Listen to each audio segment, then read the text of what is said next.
guys. Welcome to the Wanderers of Weird podcast. I'm Chelsea. And I'm Brittany. And welcome to the shit show. Today, we're going to come at you with a little bit of a risque topic. We're going to be talking about... sex in the Victorian era. Ooh, she put her 800 call number voice on for that. Yeah.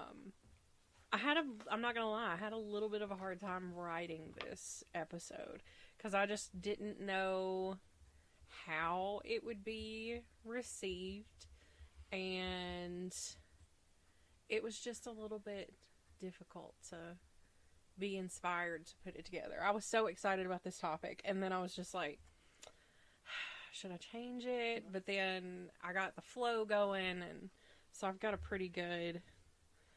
a lot of information to share today. I mean, it is a weird topic, and we are a weird podcast because we are weird bitches. So, all right, so we're going to get started off today. I'm going to talk to you guys a little bit since we're talking about this schmexy situation. I'm going to talk to you about some things that might kind of help you get the flow going, all right? We're going to start off. I'm going to go ahead and let you guys know that the information that I got, or the places that I got this information from, websites like indiatimes.com, Crystal, I can't even read my own writing, guys. I believe it's crystalviden.com. We'll link everything in the show notes. We will link it. And then I'm just going to go ahead and throw this out there, a little shout out to my girls that I don't know personally, but I call them my girls because I listen to them so often. Podcast called Witch Bitch Amateur Hour. As I have stated before, I am not a witch, but the topics and things that they discuss I find interesting, and some of them helpful. Things with the herbs and the crystals and things like that I find it very helpful. And those girls are just hilarious. They crack me up because they're having a great time at what they're doing. So you guys can go check them out as well. But I wanted to go ahead and get started. I'm going to talk about some flowers or herbs that can help you as an aphrodisiac. Rose petals. I mean, it's kind of cliche. Yeah. But I mean, there's a reason why the rose became a thing. For a man to tell a woman, or a woman to tell a woman, or a man to tell a man, whatever your preferences are. That, hey, girl, we about to, or hey, boy, whatever. We about to, I would like to do the things. Right. But keep in mind that rose petals, you could use them in many different ways. Teas, you can incorporate them in salves, lotions, things like that. But they have anti-inflammatory purposes. Oh, I didn't know that. You're going to find that anti-inflammatory is a theme here with these things that I'm going to talk about. Because think about it. If you're uninflaming, things, yeah, you're getting better blood flow. That's true. So the blood flow can go to places that you need it to go to. Right. Ashwagandha? Is that how you say it?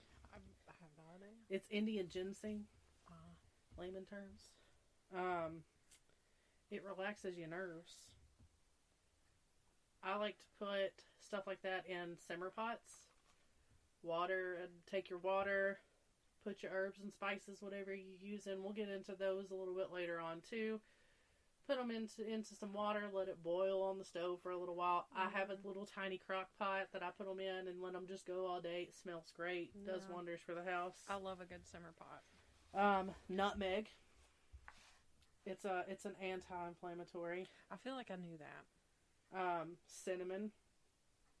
See, I'm just not... You're not a cinnamon fan, but think about it though. So, but I'm getting there. Like, I'm venturing outside of my comfort zone. I'm a very annoying eater. I love the cinnamon, but just think about things that kind of smell spicy. Mm-hmm. Could possibly be like an aphrodisiac type thing because you having spicy time. Yeah. Crystals that you might use to attract love or passion or whatever. Amethyst, emerald, moonstone. I love a good moonstone. I have a moonstone ring on, and it is simply just my favorite piece of jewelry. Moonstone. Carnelian. I put this one in here because I just like the name. And I might be saying it wrong. Kunzite. I think that might be right. Pink tourmaline. Tourmaline. I like it. But my favorite color is pink, so there's that. But it's got to be that bright pink. I'm not like a girly person, but amber, garnets. I love a good garnet. Mm-hmm. Rose quartz, rubies. Can't go wrong with rose quartz. No, rose quartz is good for everything. Yeah. You can use these in this act. You have them around your house. Put them in your plants. Wear them as jewelry. Mm-hmm. Necklaces, rings, bracelets. Toe rings if you're into that kind of thing. Ankle bracelets. Nose rings. Whatever. Put them in your bra. I know a lot of people that keep them in your bra. Yeah. Put them in your bra. But you always want to make sure that before you use these crystals, and every so often after using them, they get kind of used. They get kind of tired. You want to cleanse them. Cleanse them real good. There's several ways you can do it. You can run them under cold water, but make sure that it's water safe, because some of them will like dissolve, I believe, especially like if you soak them in water, they can become weak. You can cleanse them that way. Use incense, different types of incense. I prefer incense. Sage. If you can't burn things where you live, they make like sprays and stuff, sage sprays and stuff. I would be careful about spraying it directly on the crystals, as it might be harmful, but just kind of spray it in the area, waft the crystal through the scent. Yeah. They make candles with sage in them. I have one burning. You can find those on Etsy.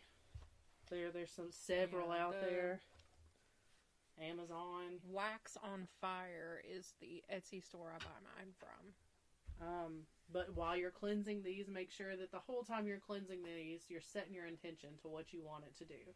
So the whole time you're cleansing these crystals, you're thinking to yourself and putting it out there into the universe, because we all know if you want something bad enough, you can make it happen.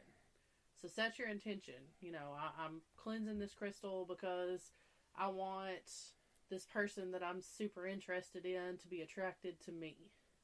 And so at that point, you cleanse your crystal, you're letting it know what its job is going to be, and then you will say wear it on your necklace. Every time you go out, you might be exposed to this person, and the next thing you know, you got yourself a date. Yeah. And wham bam, thank you ma'am. If you guys ever get a date because you've cleansed a crystal and put your intention into it because you heard it from this show, let us know. So I can high-five myself on that one. wanderersofweird@gmail.com. Find us on Facebook, Wanderers of Weird. Twitter, at Wanderers Pod. Yep. You can use you can use crystals, herbs, all of that in like spell bags, jars, or bottles. Mm-hmm. You can carry those with you wherever you go, as long as they're sealed properly. Put them on your desk at work. Put them on, your desk at home. You can put them wherever you want to put them. Place around. You could put them in a bath. You could take those rose petals that we were talking about earlier. Mm. Draw you a nice hot bubble bath with a little bit of lavender for relaxation. Throw you some rose petals in there. Stir that up a little bit. Put your crystals around your bathtub. Some good candles. Sounds heavenly. You got you a nice, warm, sensual bath. Get you going. Get you smelling all nice for your suitor. Right. Somebody's going to get all randy. But that's what I got for you, Brittany. Tell us what we're in for with the Victorian Era age that they probably did not smell great in. Well, I just wanted to give a little bit of a disclaimer that, I will be discussing sex, masturbation, sex toys. So it'll all be very NSFW. So if you're uncomfortable, if you're a child, if you have like a child and you're listening to this podcast, if you're my child, get off of it right now. I've already warned you. But if you're uncomfortable or what have you, I would just encourage you to. I won't be too graphic, but I'd rather just err on the side of caution. It took me a minute to realize what NSFW meant. I had to really think about that. Earbuds, if you're listening to this at work. Yes, do not listen to this out loud. Unless you work from home like me. Yeah, and then make sure that your phone's on mute if you're in a meeting, because I've done that several times. Yeah, because like I work in a t-shirt shop, so sometimes I'm in there by myself and I'll put a podcast on and have it playing out loud, and then somebody will come in and I'm listening to a true crime podcast, and then I'm just like, sorry about that. You wouldn't even watch, what was it, Supernatural while you were at work? Well, I started to, and then like, it's just so hard because my job's a little bit fast-paced, if you can imagine. So it's hard to focus on it. I was having to pause it constantly. Gotcha. So, alright. So this week, I'm going to take a deep dive into the history and myths of sex during the Victorian era. What comes to your mind when you think of sex and Victorians? Dirty. Yeah, probably a little bit gross. Dirty. I mean, and honestly, we didn't live back then, so we don't know. They right. were probably really, really sanitary people. But, like, to me, I'm just the smell. Yeah. Every time I watch shows that are, like, Victorian era, or even, like, Game of Thrones. Yeah. These people are getting it on in, like, these brothels. And I'm just like, it can't smell good in there. Oh, I bet it's awful. Yeah. Well, you didn't even take a shower before we got going. Right. All right. Well, when I think of the Victorian era, it just as a whole, like, I think of tight corsets or those gorgeous homes. I love a good Victorian style home. I think of just being, like, prudish. Like, being reserved and not, like, sex being very taboo. Yeah. And, you know, of course, I think of Lizzie Borden. That's just a side note. Sources for today's episode are Fana.com, I hope I'm saying that right, Ranker.com, and an article by Hallie Lieberman titled, Almost Everything You Know About the Invention of the Vibrator is Wrong, which was published in the New York Times in January of 2020. The idea that the folks of the Victorian era had about sex, like all of their ideas that they had about it, were somewhat repressed, by today's standards, comical. When I really started getting into the research for this episode, I was in here giggling.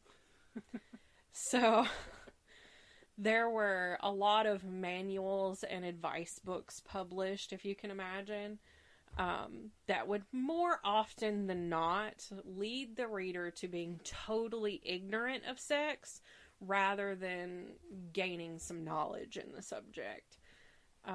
For instance, it was once believed that intercourse should be carried out in absolute darkness, and that once finished, the woman had to avoid speaking, coughing, or sneezing, since this would impede conception. And it was also believed that if someone had sex without being in love with his or her partner, the product would be an extremely ugly baby. That one got me. That one sent me into... I mean, listen.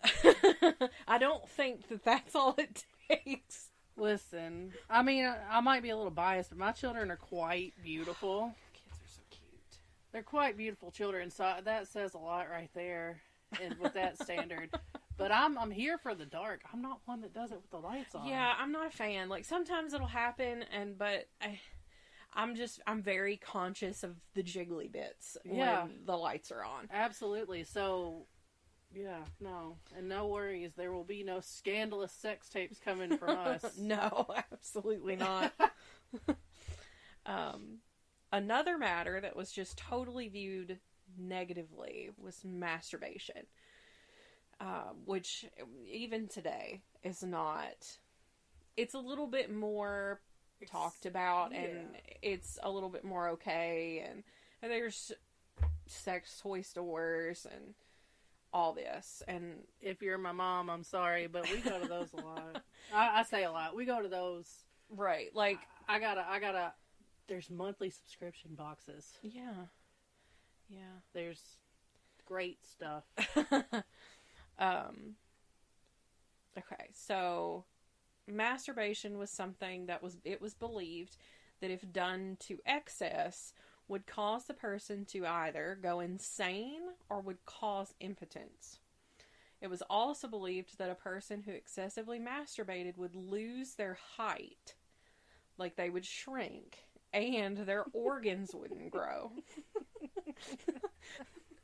I mean, once your organs get to a certain size, that's it. They're done. So if you masturbate, there's nothing that's gonna... Oh, look, so-and-so couldn't finish their plate at Thanksgiving. They must be a chronic masturbator. Their stomach is small. Ways the Victorians attempted to avoid needing to masturbate were to eat lightly seasoned foods and avoid mustard, pepper, beer, wine, and smoking tobacco. Additionally, encouraging young boys and teenagers to exercise regularly, as it would tire them out and they would not have the excess energy to dispense to masturbate. So wait, can we go back to that part where they ate lightly seasoned food? Yeah, bland food. So, at a risk of taking this to a place it probably shouldn't go. Oh no. And so what I'm hearing is this is white people centered.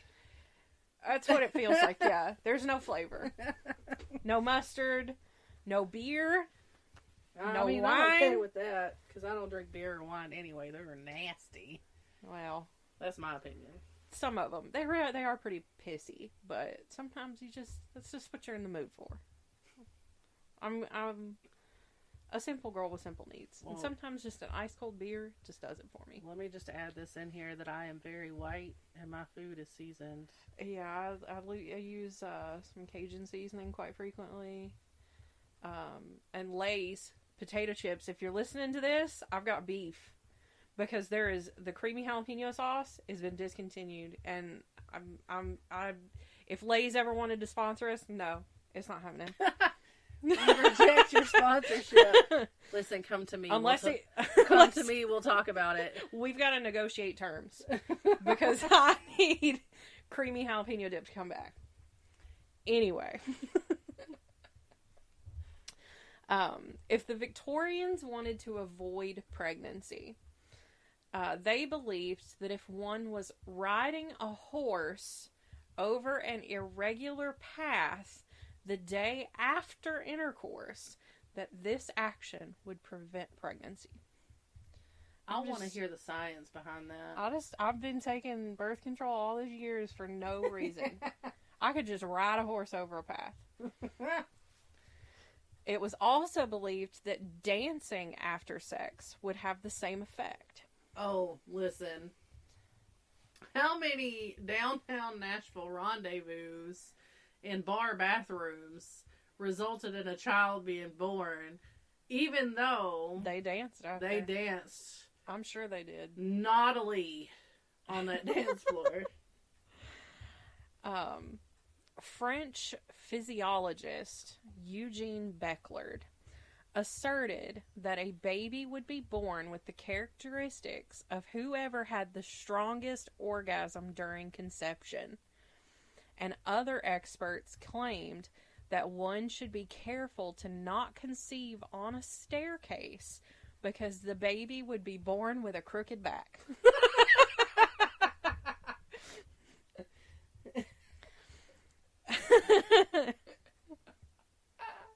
So, scoliosis. Hit us up. The science behind that, bullshit. Unless, if you've got scoliosis, I'm going to need you to take that leap of faith and ask your mom. Ask your parents. Ask your parents if you were perhaps conceived on a staircase. We need to know. I know somebody with scoliosis. We'll find out. I'll ask him. I won't ask him. I'll make my partner ask him. My favorite quote, though, from the Fana.com article said, "History seems to have already proven that taboo is perversion's favorite food." There's just something about that particular quote. That's how they ended their article. And I was like, that is so true. Because even though, like, there's something about things that you're not supposed to be doing according to society, and there's something about doing them that is just, that drives some people. That's why we became friends. Because your mom was so much cooler than my mom. And she let us get away with a lot more. Oh.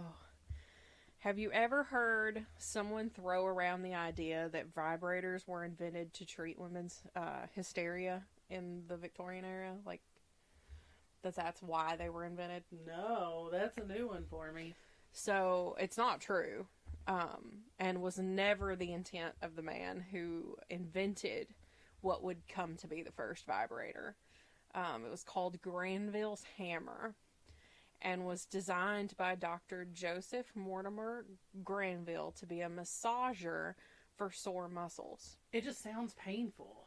Yeah, anything called a hammer, I don't want that coming near me. It was a 40-pound vibrating machine. Despite it not being his intention, the device was sold to physicians in the early 1880s as a treatment for female hysteria.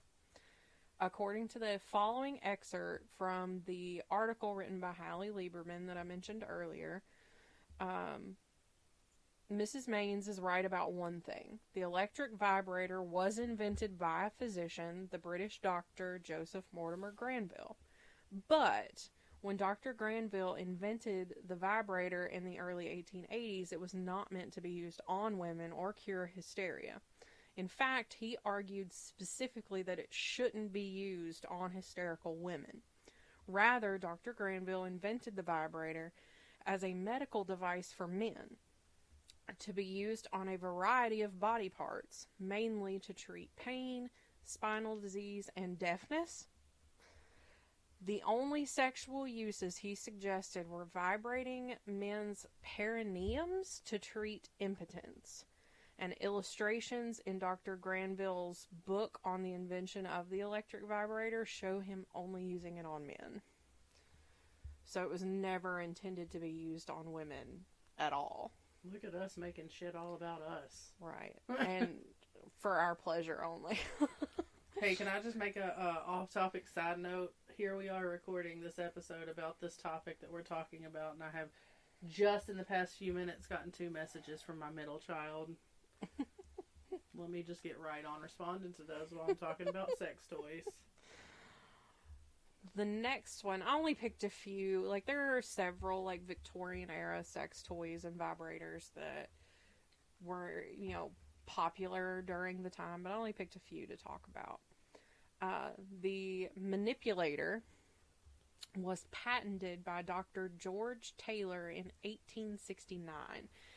And this one really just got me in the giggles. It was a steam-powered vibrator. This vibrator was the size of a dining room table. Jeez. And to use it, physicians had to physically shovel coal in between each, into it in between each use. Consequently, as you can imagine, not many physicians wanted to use this. And I can't say that I blame them. Right. Can you imagine the size of their doctor's offices? What's that? Don't worry about it. That's the whole thing. That's the entire office. Right. Dr. Taylor invented this device as a treatment for pelvic disorders and muscular pain. But considering the size of it, it was too large for most doctors' offices and became used in spas and bathhouses of the time. This use resulted in the manipulator being used therapeutically to massage female genitalia, and as the word spread more and more about its benefits, more women sought out this therapy, naturally. So, we have another steam-powered machine, and it was called the Chattanooga. What? And as a Tennessean, I couldn't not bring this one up. Right. The article didn't mention who invented this one, But it was known, or really when it was invented, but it was known as the Cadillac of vibrators due to the cost and effectiveness. In 1904, the machine was sold for $200. And in today's money, to tell you how expensive this was in 1904, in today's money, that would cost $6,669.84. And that did not include the money to ship it, to have it freighted over. This stood 5 feet tall and had a mechanical arm that reached the patient through a hole in a wall. A medical glory hole, if you will. On the other side of the wall, a physician used the mechanical arm to manipulate their patient's genitals, while 2 men shoveled coal into the furnace to keep the machine running. This was a 3-man operation to use this vibrator. Way to go, Chattanooga! What do you think about when you think of Chattanooga? Most people are going to say the aquarium. I'm only ever going to think about this. Right. Now I'm going to be thinking about a 3-man operation to get my rocks off. I was going to stop there, but one more device caught my attention, and I thought it deserved at least an honorable mention. Patented in 1908 by Ulysses S. de Moulin, the lifting and spanking machine was designed to do just that, spank. Initially advertised as a prank machine meant for comical use at frat houses, it was soon discovered by the BDSM community of the Victorian era, which was up and coming. It was rapidly growing in London, to the point that men would pay money to be whipped with birch branches by professional flagellators. And one of the most famous dominatrix of the time, Teresa Berkeley, described that era as the golden age of the governesses.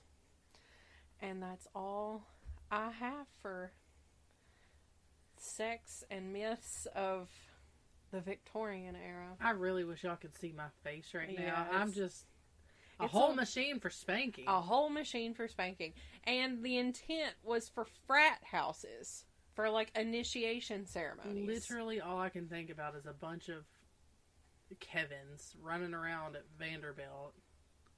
Yeah. See, now they've just got those like paddles. The paddles that they don't use, but everybody knows they use them. They like it. I mean, listen.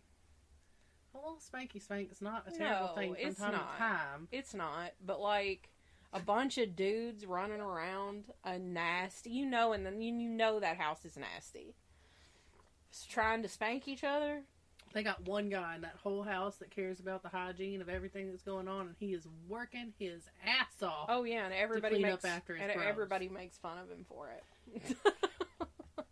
Sorry, man. We're on your side, my dude.